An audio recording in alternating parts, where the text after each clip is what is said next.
Queridos irmãos e irmãs, nós estamos lendo e meditando nesses dias, nesta caminhada do povo do livro do Êxodo, rumo à terra prometida, e que é, em certo sentido, uma parábola de toda a nossa caminhada, de toda a nossa existência. Nós somos peregrinos neste mundo, nenhum de nós tem aqui morada permanente.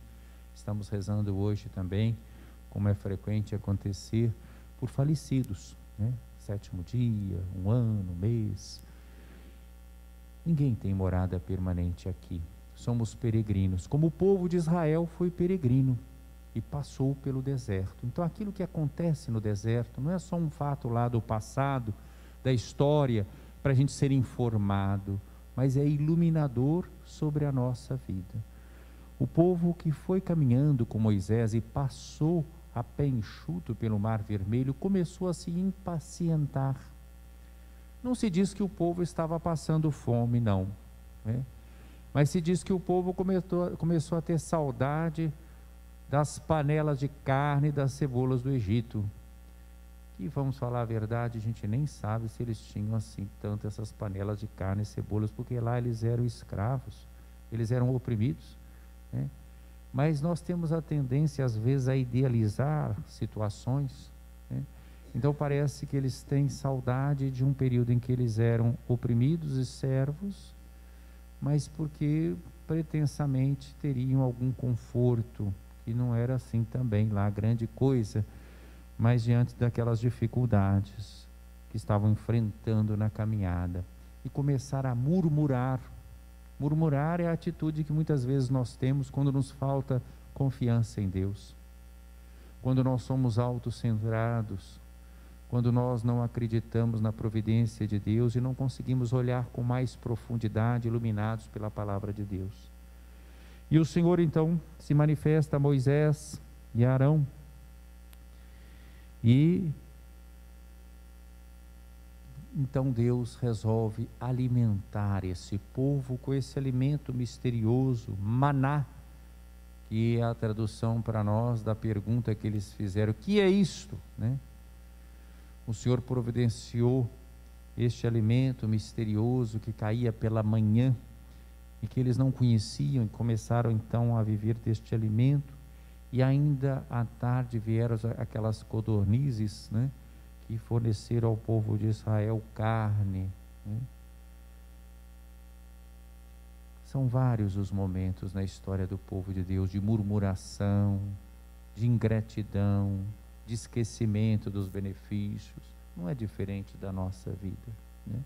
Quantas vezes nós somos tomados por um desânimo, por uma tristeza, e esquecemos tudo que o Senhor fez por nós. Quando nós estamos diante de um desafio, às vezes nós focamos tanto nesse desafio que não conseguimos enxergar um horizonte mais amplo. Mas esse pão do céu, celebrado no Antigo Testamento e até nos Salmos, é apenas figura do alimento que o Senhor nos dá na sua palavra, que se fez carne, habitou entre nós, como nós ouvimos inclusive no Evangelho, nos ensina através de parábolas, capítulo 13 de São Mateus. Mas essa palavra que se fez carne, se fez também sacramento e nos alimenta na Eucaristia. Aqui nós temos esse privilégio de estarmos reunidos e podemos participar com frequência da Eucaristia, que é o alimento do peregrino, é o alimento daquele que caminha na fé. Nós sabemos, nós que temos essa oportunidade de participar frequentemente da Eucaristia, como é importante a Eucaristia, como ela nos alimenta, nos revigora, nos ajuda a olhar para este mundo, não simplesmente a partir de nós, mas com o olhar de Deus. É inseparável a palavra que é anunciada e o sacramento que é celebrado. Não podemos dissociá-los. Jesus mostra, nesse texto tão bonito e tão forte, que ele fala através de parábolas, e que é comum essa parábola aqui aos 3 evangelistas sinóticos. Nós vemos aqui esse texto que pode ser dividido em 2 partes. Primeiro, chama atenção, depois de uma introdução geral, para a figura do semeador, e depois para a figura da semente e do terreno. Jesus saiu de casa, foi sentar-se às margens do mar da Galileia, uma grande multidão se reuniu em volta dele. Ele entrou numa barca, sentou-se, enquanto a multidão ficava de pé na praia, e disse-lhes muitas coisas em parábolas. Todo o capítulo 13 de São Mateus é um capítulo de parábolas. A primeira é essa. O semeador saiu para semear. Então parece que o acento é o semeador. Enquanto semeava, algumas sementes caíram à beira do caminho e os pássaros vieram e as comeram. Nós temos que estar atentos sobre o terreno que é o nosso coração.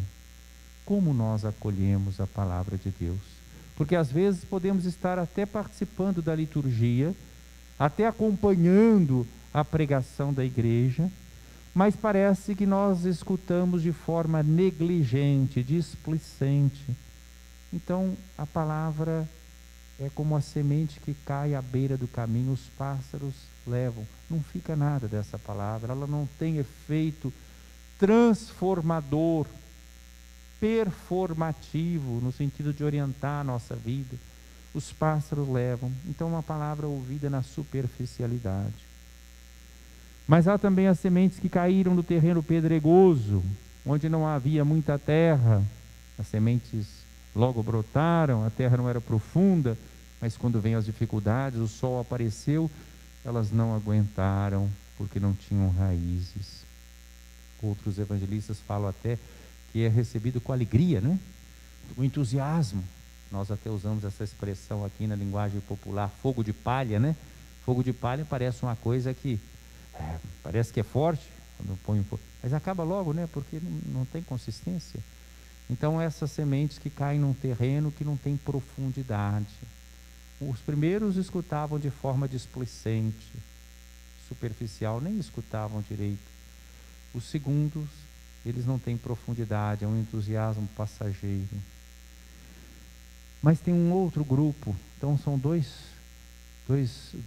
três tipos de terreno que tem dificuldade. E nós todos podemos encontrar nessas situações, às vezes em que ouvimos de forma displicente, às vezes em que ouvimos sem ter profundidade, às vezes em que nós queremos servir a dois senhores. Jesus disse que não é possível servir a dois senhores. Não se pode acender uma vela para Deus e outra para o espírito do mundo. Nós temos que escolher a quem nós queremos servir, porque quem quer servir a dois senhores vai acabar desprezando um e servindo ao outro. Então aquela semente que cai junto dos espinhos, ela cresce, mas os espinhos também crescem, né? E chega o momento em que os espinhos sufocam a planta. Quem são esses espinhos? São os nossos vícios, são os pecados. É quando a gente quer servir a Deus, a semente caiu, brotou, mas quer também continuar servindo aos nossos instintos egoístas. Não é possível fazer isso. Vai chegar um momento em que esses instintos egoístas sufocam a planta e matam aquela semente que tinha brotado. Mas há também outro tipo de terreno, a terra boa. E também aqui tem gradação. A semente caiu no terreno bom e produziu frutos. 100 por 1, 60 por 1, 30 por 1, todos exagerados, qualquer agricultor sabe disso, né?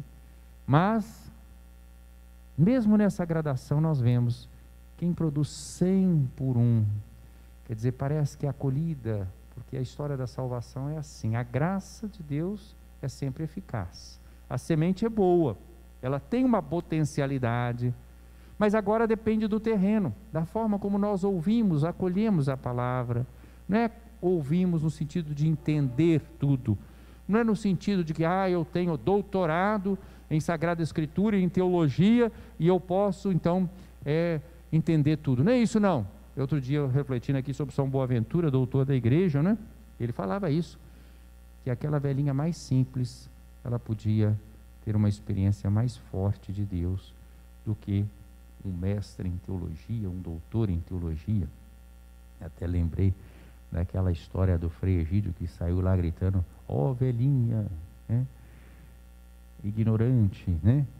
Que alegria, você pode ser mais santa, né?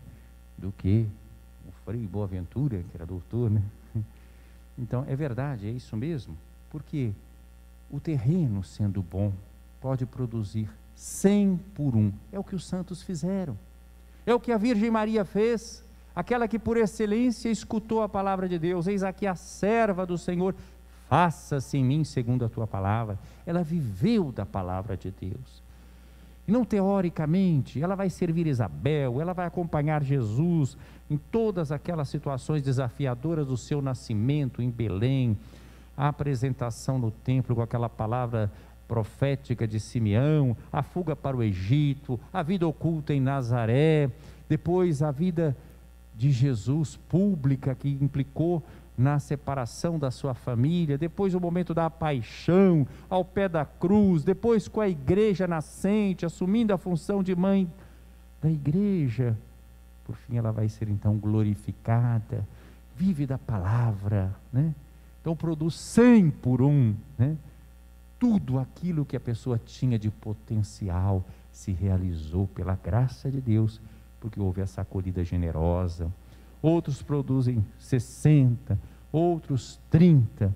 Então, meus irmãos, a nossa história, a história da nossa liberdade, é a história do nosso encontro com Deus.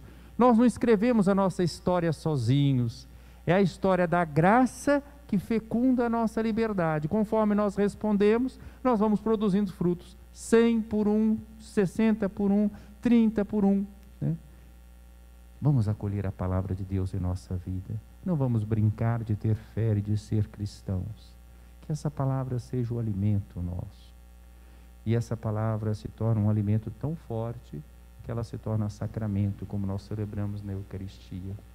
E assim, quando eu comungo o corpo e o sangue do Senhor, eu não realizo uma espécie de gesto mecânico ou mágico, mas eu comungo com a totalidade da vida do Senhor. Ele diz: tomai e comei, é meu corpo dado por vós. Então o comungante também deve pensar: tomai, é meu corpo também, a minha vida também entregue. Quem comunga do corpo e sangue do Senhor deve estar disposto a gastar a sua vida no seguimento de Jesus. Este é o pão do céu. Não é como o maná que nossos pais comeram e morreram, disse Jesus. Quem come deste pão viverá eternamente. Louvado seja nosso Senhor Jesus Cristo. Para sempre seja louvado.